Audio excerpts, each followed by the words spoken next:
ओम भान्वे नमः। ओम पुष्णे नमः। ओम खगाय नमः। ओम आदित्याय नमः। ओम हरिणगर्भाय नमः। ओम मरीचय नमः। ओम अकराय नमः। ओम भास्कराय नमः।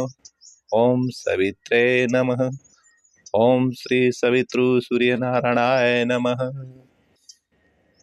ખેડૂત મિત્રો, ધરતી માતાને પગે લાગજો। સવારમાં વહેલા ઉઠો ત્યારે ધરતી માતાને પગે લાગવાનું, સૂર્ય ભગવાનને નમસ્કાર કરવાના।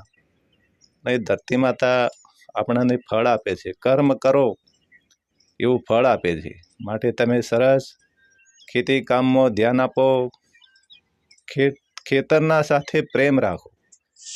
તમે જે તે કોઈ વાવો એના સાથે પ્રેમ કરો। પ્રેમ કરવાથી તમને હરા જે વાવો તે સરસ થાય।